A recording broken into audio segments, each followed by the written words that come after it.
नमस्कार। Between the lines with मनोरंजन में आपका स्वागत है।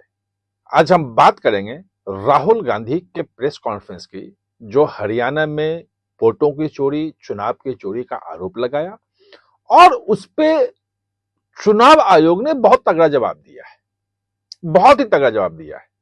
मजेदार है, सुनने लायक है, समझने लायक है और उसके अगर निहितार्थ समझेंगे तो आने वाले समय में जो देश की पॉलिटिक्स हो रही है, जो एसआईआर हो रहा है, उसकी दशा और दिशा क्या होगी, ये भी आप समझ सकते हैं।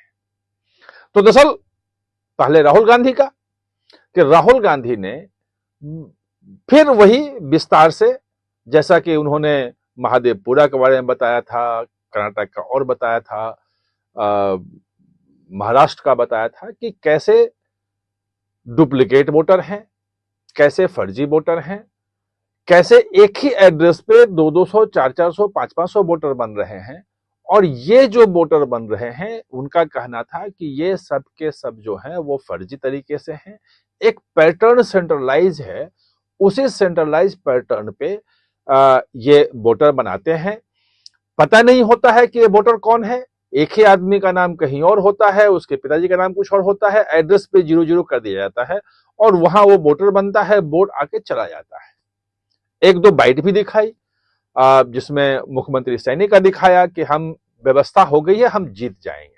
खैर, इस ढंग के बयान तो सबका होता है कि सब लोग दावा करते हैं कि हम जीत रहे हैं, हमारा सब कुछ है। और चूंकि सारे के सारे जो एग्जिट पोल या सर्वे आप कह लें, वो सब में आ रहा था कि कांग्रेस जीत रही है।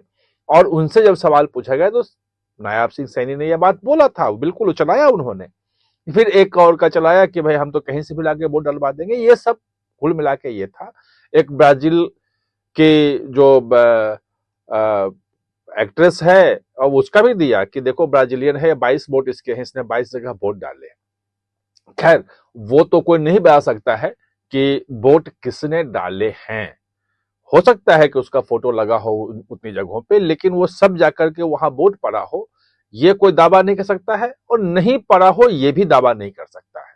मैं ये इस मामले में उनकी बात बिल्कुल सही है राहुल गांधी की, कि अगर ये फर्जी है, ये फोटो फर्जी है, सब कुछ है, तो गलत कहीं ना कहीं हो रहा है। यानी कि मतदाता सूची जो है वो गलत है, मतलब इसमें कहीं कुछ करने की बात नहीं है। राहुल गांधी ने जो कहा वो बड़ा महत्वपूर्ण है, जो पहले भी बोला था उन्होंने, कि आज भी बोला। पहले उन्होंने ये कहा था कि भाई अगर ये 2024 में अगर गड़बड़ी नहीं करते तो 60-70 सीटें बीजेपी की और कम आती। यानी कि 240 से अगर 60-70 कम कर ले आप, तो 170-80 के पास रहते। इसका मतलब कि मोदी प्रधानमंत्री नहीं बनते और विपक्ष की सरकार बनती, राहुल गांधी प्रधानमंत्री। इशारे में उन्होंने कहा था। उन्होंने सिर्फ ये कहा कि 60-70 सीटें कम आती, लेकिन उसका मतलब ये था। आज भी उन्होंने कहा कि जितने एग्जिट पोल आ रहे हैं आप देख लो, सब में कांग्रेस को जीतता हुआ दिखा रहा है। भारी जीत की तरफ कांग्रेस जा रही थी, लेकिन रिजल्ट उल्टा आया। रिजल्ट उल्टा इसलिए आया, जो 2019 के पहले जो बोलते थे कि वो ईवीएम के कारण रिजल्ट आ रहा है, वो नहीं बोला उन्होंने। उन्होंने कहा कि ये जो फर्जी वोटर बनाया है, और एक सेंट्रलाइज कॉन्स्पिरेसी तरीके से ये वोटर बनाए जाते हैं हर जगह, और हर जगह भाजपा जीत जाती है। जहां सबको पता है कि भाजपा हारी, वहां भी जीत जाती है। ये एक तरीका इनका है। ये पूरे आरोप राहुल गांधी ने, मतलब लंबी चौड़ी प्रेस कॉन्फ्रेंस की, बहुत सारी बातें कही। उसने जेनजी की बात कही कि भाई जेनजी देखे, मतलब जो जनरेशन जेड जो है, जो युवा है, जो 18 साल से 25 साल का, 26 साल का युवा है, वो भी देखे। क्योंकि ये जो जेनजी है उसके बारे में आप श्रीलंका में आप देख लें, जो परिवर्तन हुआ, सत्ता परिवर्तन बांग्लादेश में हुआ, जो नेपाल में हुआ, वो कहा जाता है कि जेनजी कहीं का पूरा आंदोलन था। तो उन्होंने जेनजी से भी अपील की कि भाई इस बात को आप समझो कि हरियाणा में जो सरकार है नायब सिंह सैनी की, वो चुनी हुई सरकार नहीं है।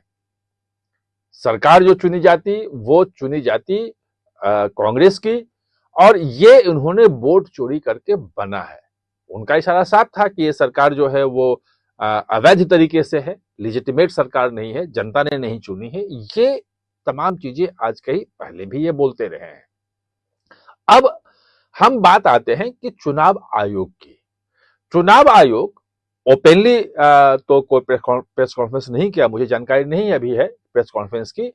एक बात आई थी कि हरियाणा का जो सीईओ हैं वो इसका जवाब देंगे। मैं ढूंढ रहा था 3-4 घंटे मतलब लगातार कि भाई कोई जवाब उनका क्या दिया, क्या उसका कहा, नहीं आया है। हो सकता है वो तैयारी कर रहे हो, वो दे दे। लेकिन जो केंद्रीय चुनाव आयोग है दिल्ली, वहां मेरी बात हुई।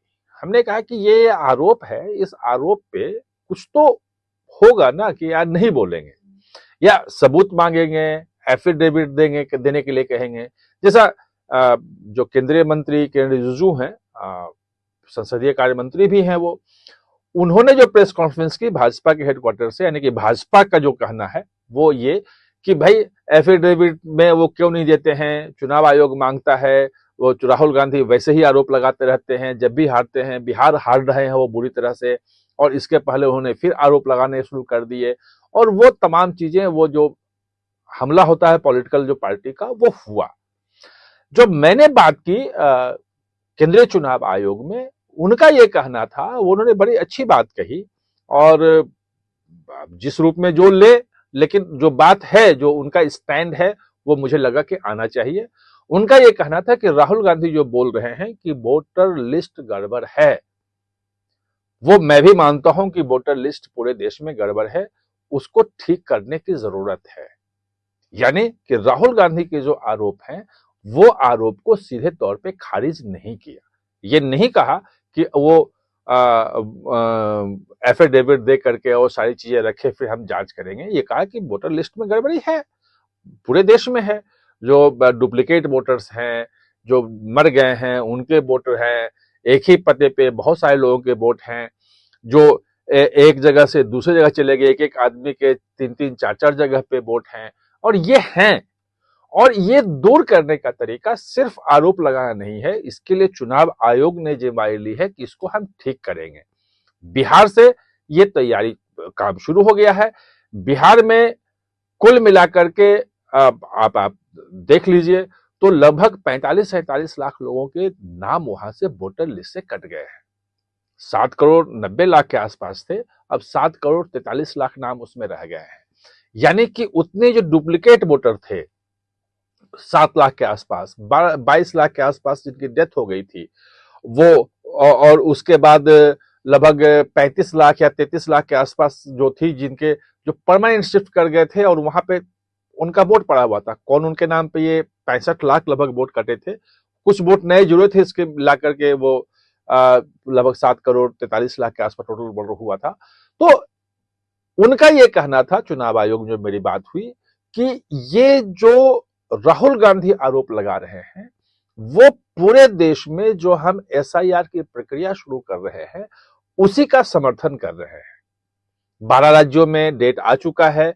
आज से फॉर्म सबको बंटना शुरू हो गया है, कल से फॉर्म बंटना शुरू हो गया है, और अब वो सब फॉर्म लेकर के, और सब वोटर लिस्ट बिल्कुल दुरुस्त हो, सबसे कलर्ड फोटो मंगवाए जा रहे हैं।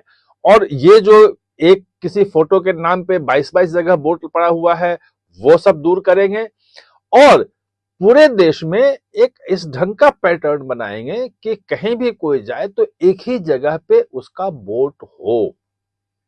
ये सब टेक्निकल जो चीजें हैं वो चुनाव आयोग की कंप्लीट हो गई है। बिहार के बाद 12 राज्यों में होगा, और उसके बाद अगले साल ही कंप्लीट पूरे देश में एसआईआर हो जाएगा। और वो जब एसआईआर हो जाएगा तो जितने भी डुप्लीकेट वोटर हैं वो नहीं बचेगा। जो घुसपैठिए जो दूसरे देश के है, यहां आकर के और वोटर लिस्ट में उनका नाम आ गया है, वो बाहर हो जाएंगे। जितने लोग की डेथ हुई है उनका भी नाम बाहर हो जाएगा। और बाद में जो मृत्यु और जन्म का जो प्रमाण पंजीकरण वाला जो महापंजीयक है, उससे टाई अप हो गया है कि जैसे ही किसी का रजिस्टर्ड होगा कि भाई उसकी डेथ हुई, डेथ सर्टिफिकेट जारी हुआ, तो वैसे ही उसका वोटर लिस्ट से नाम कट जाएगा। और जैसे ही कोई 18 साल का हुआ तो उसके पास चला जाएगा इंटीमेशन कि आप जो है वोटर लायक हो, बनने लायक हो गए, आप बन जाए। तो ये पूरे पारदर्शी तरीके से वोटर लिस्ट में जो गड़बड़ियां थी वो हम खुद ठीक करने की कोशिश कर रहे हैं। राहुल गांधी जो आरोप लगाया है वो उन आरोपों को का जो जवाब है उसका जो निदान है वो निदान जो है वो एसआईआर है, ये चुनाव आयोग का कहना है। आप हमारे साथ जुड़े इसके लिए बहुत बहुत धन्यवाद। और हाँ, चैनल को सब्सक्राइब करना ना भूलें, इसका बेल आइकन दबाएं ताकि नया वीडियो कोई भी आए तो उसका नोटिफिकेशन समय पे